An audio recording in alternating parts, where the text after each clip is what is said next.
Oh, yes, you are watching UKSG Green 2023, a two-day speedrunning marathon that's coming to you live from Glasgow, Scotland. We are now officially in the morning shift here in Glasgow, and I think Proasek is well rested and well slept, ready to take us on through the world race of Hot Wheels. So, Proasek, take it away.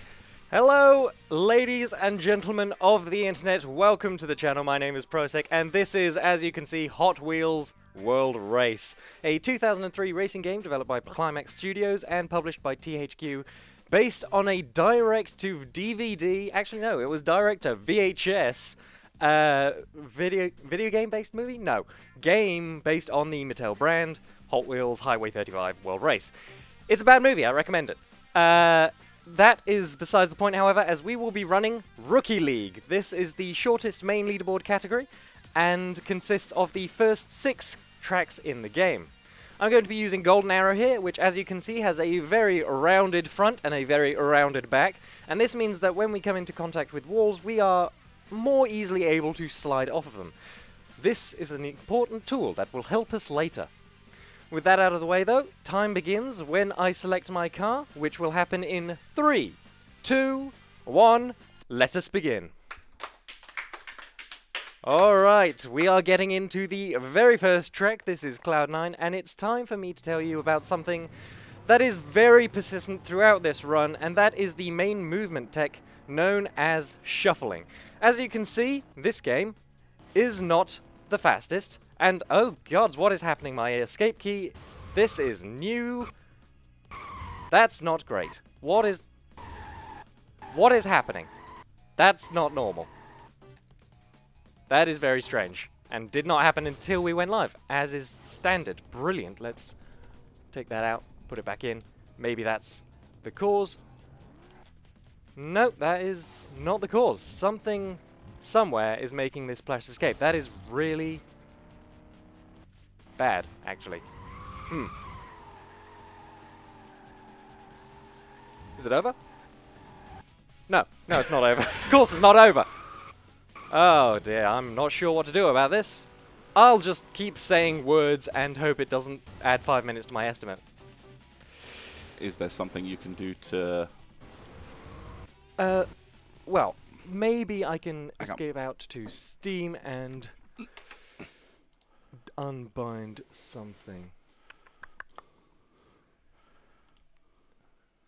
Please hold while we fix this technical issue. Yep, this is...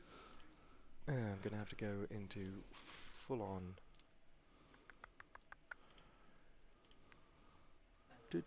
Yeah, escape is bound to that key, so if I just unbind that... Unbind? Yes. Remove command. Alright. Let's see if that was the problem. Hopefully, it was. Alright, so, with that out of the way, back to the run. This is shuffling, and basically the game tries to cap you to about 200 miles per hour, or 200 speed units. Probably not actually scale miles per hour, but who knows. This is slow. So instead, we drift over boost pads, and this causes a miscalculation as the game tries to redirect the angle you are pointing forwards, while also, apparently that was a perfect landing, I will take it, while also accelerating you to 200 miles per hour.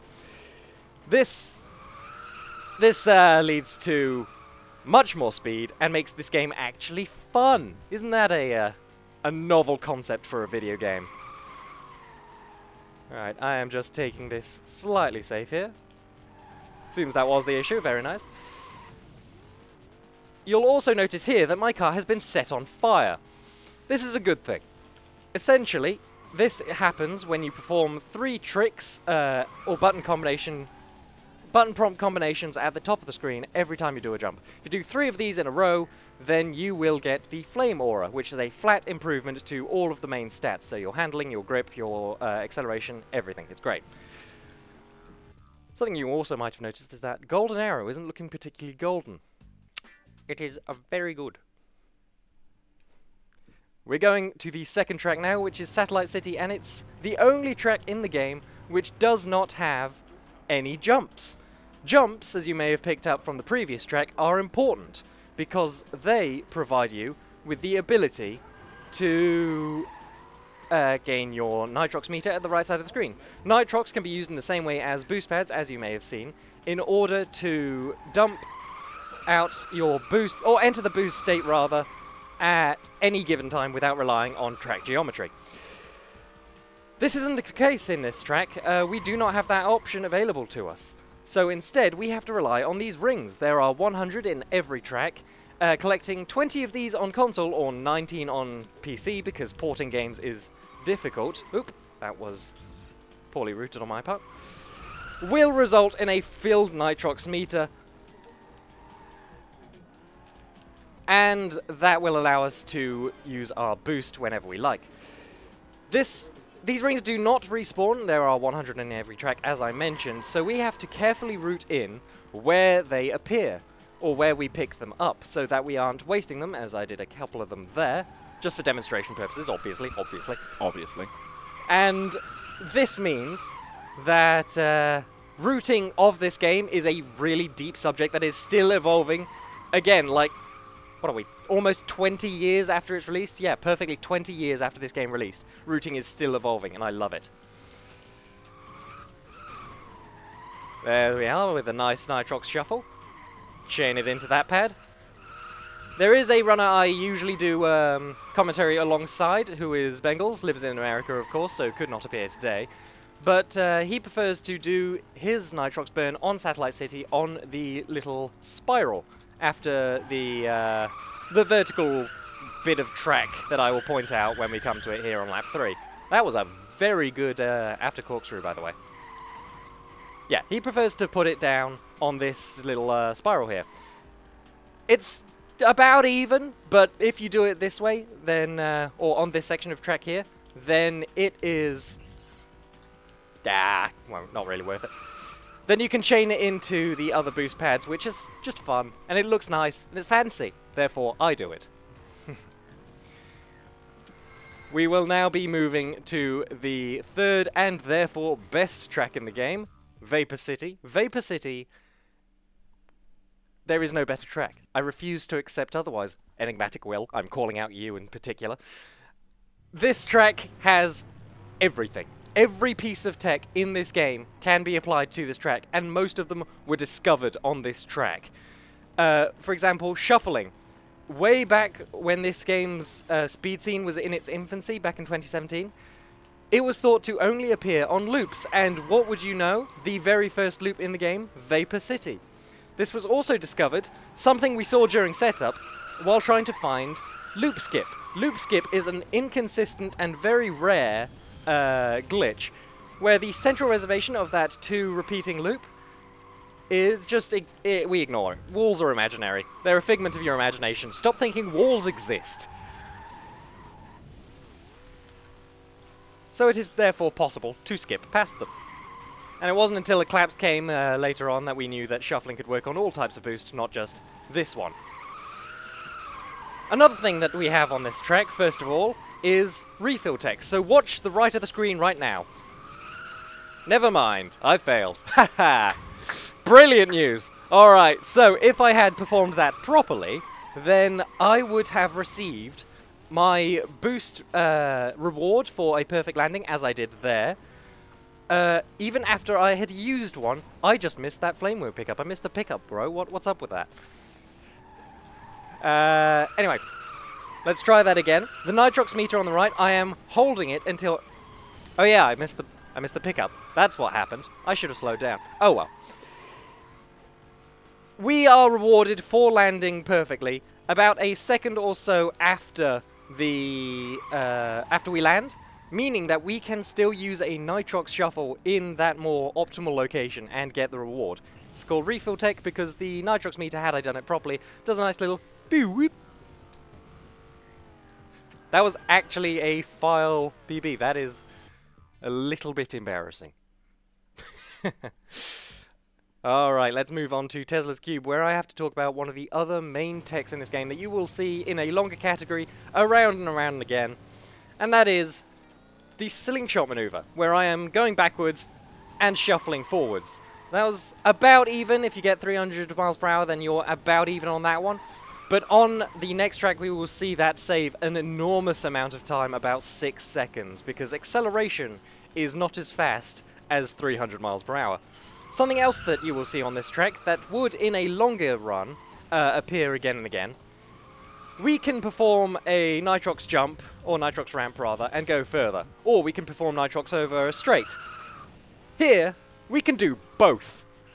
By using Nitrox on a straight and accelerating to just the right amount of speed, we can skip forwards past the trigger that would ordinarily set our flight path and make it so that we are going where the game wants us to, indicated by a trail of rings usually, like this one. But no, that's slow. That's intended by the developers. We don't like doing things the developers intended. We're speedrunners, for goodness sakes. And that means that we can go right past that trigger and end up going as far, if not further, than anyone at Climax ever dreamed. Oh, it's lovely. Not only that, we land with more speed, so more speed is more goods, as Grandmama used to say. Ah, it is good. And there are numerous implementations of fast ramping, as it's called, throughout the run, and a couple of variations, which we will be seeing shortly. One thing I should note that came to bite me in the last track is the presence of flame wheel pickups. Now, I demonstrated perfectly, and that audio cue there also indicates... Oh, I meant to drop that Nitrox. Oh well, not too bad. Indicates that the orange barrier that prevented us from taking that shortcut on lap 1 has been lowered by picking up the flame wheel attached to it. In the later tracks, the Elite League and Veteran League tracks... Oh dear, what is with my final lap burst? Beep, beep, beep. There we are. Alright, so, in the later tracks, the Veteran and Elite League tracks, they quickly become a quest to route from one flame wheel pickup to the next without spending as much time as we can. This means that if you miss one on some of those tracks, you can end up losing 18 seconds, sometimes through no fault of your own. This is Space Out, by the way, where we see that big, long 6-second slingshot. It is the greatest application of it in-game since it was discovered, by Bacon and Drew, the world record holder. What you saw just there was something that we try to avoid in this game, and that is on Satellite City. There are not technically kill planes, but you can think of them as such, wherein if you are going too fast on that rise up and there's a drop down just before the start finish line as well, that does the same if you go too fast over that, you will be reset, losing all of your speed. No bueno. The speed thresholds for this are about 300 or 295, I think, on the drop down here, so you will see me not accelerating to that, fully intentional, I assure you, and about 240, which I did not avoid on lap 1 for the rise back up. What this actually is a bit of a tether, you can think of, between the bottom of the car and the track beneath it. This acts like a rubber band, and if you pull it too taut too quickly, then it will snap back and reset you. We exploit this, not in this category, but in a later category on the track Deep Zone, or Sleep Zone as it's called, because it is 4 minutes, the longest track in the game. But you can skip 18 seconds of it on the final lap. Fallen foul of that again. 18 seconds, or... No, sorry, 8 seconds, not 18, not quite that ridiculous, on the final lap, simply by taking a fast ramp, very, very quickly, in just the right way, that your tether's position gets reset to a later piece of track, and it respawns you in the wrong place. Even though you lose your speed, it's still 8 seconds because we don't have to take a long spiral. Coming up to the end of Space Out here, and I need to prepare myself mentally because the next track is the final one of the category, and it is rude. It's a rude track, and Bengals, the man I mentioned earlier, he likes it. It's his favorite track for some strange reason. But it contains a variation on fast ramp known as free ramp. Why do we call it this? Because instead of using Nitrox, we use a pad There's no physical way to get enough rings to build up your nitrox meter before you need to take a ramp to do a nitrox ramp to collect a flame wheel pickup at the end of its trail of rings. It's just not something that's possible. So, by performing a free ramp and getting enough speed, we can collect that on lap 1 and save 1 second. 1 whole second, ladies and gentlemen. Yes, it is. These are the margins that people play for in this game. Let's see if I can get it. Doesn't look like it, no. Fell short, so I will not be saving that second on lap 1. We do also route it into lap 3, so there is yet hope. We will be seeing the alternate path there on the right of the screen on lap 2, simply because the way the AI moves means we can unlock a ramp a bit sooner. There we are. Just doing a little bit of the AI manipulation. There is a few key points of AI manipulation, so that is one of them. You just heard that trigger. That means that the AI has collected the pickup that I want them to, so that this ramp right here is unlocked. There is also one on Cloud 9 at the very start. You may have seen the acceleration halted for just 1 second at the very start of the lap. It was blink and you miss it, I do appreciate, but that means that the AI is in a better position so they don't get in our way. Alright, so if you ignore that I use nitrox, that is what the free ramp trick would have looked like, as we now take the alternate route. And we used to route in that at the end of this lap we would take a wall ride and collect the flame wheel for lap 3 ourselves, but after, again, Drew and Bacon did a bit of experimentation, they discovered that it's slower even if you missed the free ramp on lap 3, where you lose that second. You would still come out on top versus going slower to collect that pickup. So, that means say goodbye to this ramp. It will not be down for us. We will try again for free ramps. Let's hope we get it. I've built it up now, so if I miss this, ooh, I will be an embarrassment to my ancestors. Alright, here we go. Build the speed. Switch the direction. Feels decent. Yes, we got it! There it is. That's free ramp. Were I playing a longer category, the next track would be Emerald Crater, which has another very impactful fast free ramp, which is not a mere second, it is more like 5 or 6. So this game gets ridiculous in the upper categories, which is why I bring you this taster, so that you'll come back and play more. If you do want to play, then I encourage everyone to come over to the Discord, linked via speedrun.com, and enjoy Hihu Funny Car Game. That is the end of time, by the way. Very good. That is the end of the run. Rookie League, ladies and gentlemen. Yes, that is the shortest main leaderboard category, and it's so dense with tech. You can see I was talking beginning to end. Every track I had 2 or 3 different things to speak about, because this game it's so dense. Alright, with that, if you want to see more of me, I will shortly be running a Veteran League run, thanks to a bet I lost. I will be doing that next Wednesday, so you can find me at twitch.tv/Proasek, or alternatively you can find personal best, highlights, and occasional variety content over on my YouTube channel at ProAsekSR.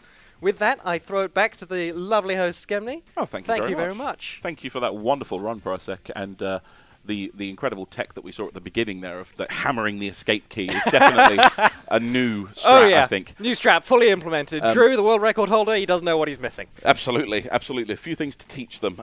Before we close out this run, I have a few things to mention. First off, this is the end of my hosting shift, and I'll be handing over to someone who people may have seen before.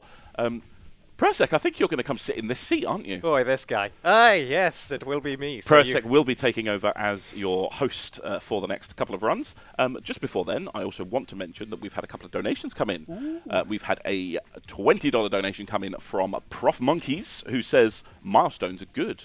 Milestones are good, and it was it was Professor Monkey's donation that got us to $3,180, which means that UKSG Green is now the 4th largest UKSG ever, which is incredible. And then another $20 donation came in from Big the Dave, who is sat in the room, and actually you see him on the camera there. He says, rings, loops, speed. You've gone and snuck another Sonic game into the schedule. I tricked you! I tricked you all! Here's to Twinkle Park the game.